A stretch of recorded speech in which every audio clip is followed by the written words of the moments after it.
Garden City Police Department and the Critical Incident Task Force released the findings of their investigation into a police shooting in April that left one man dead. It happened on April 13th when 3 police officers responded to a disturbance call in Garden City.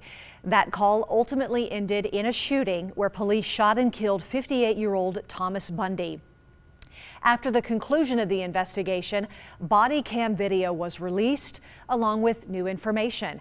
Our Andrew Bartline is following this story for us today, and he now joins us live from Garden City. Andrew.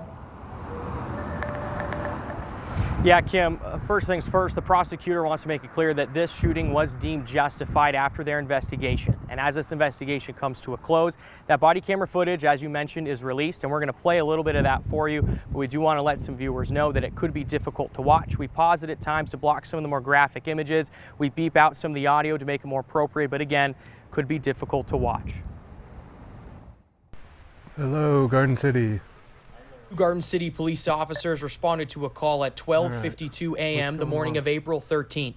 They believed it would be a regular domestic disturbance call when they met Thomas Bunde's wife, Vicky, outside on the front steps. Okay, do you need medical or anything? No, but I think he does. Okay. I scratched him. Officers knocked on the door and waited for Bunde to get dressed and come out. They say Bunde opened the door calmly, but then pointed a revolver at one of the officers.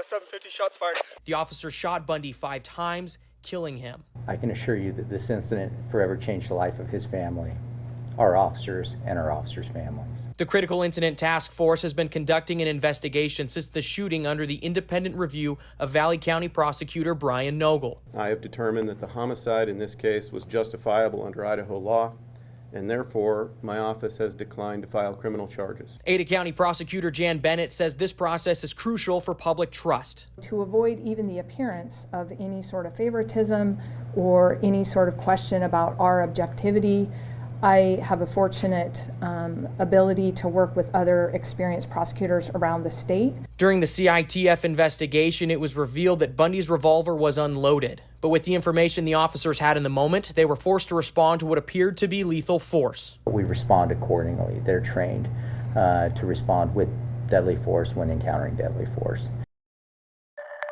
Now, Jan Bennett, the Ada County prosecutor, made it clear to us that their policy with the CITF is not to release body cam footage while they're under investigation. But when that investigation comes to a close and there's no pending litigation on the table, that's when they will release that body cam footage. So today, a great example of what this process looks like when it comes to a close, and we can't expect that body camera footage to be released in officer-involved shootings once that process ends. Kim. Well, there have been calls all across the country for more transparency when it comes to police proceedings, and it sounds like that's exactly what authorities are doing with this.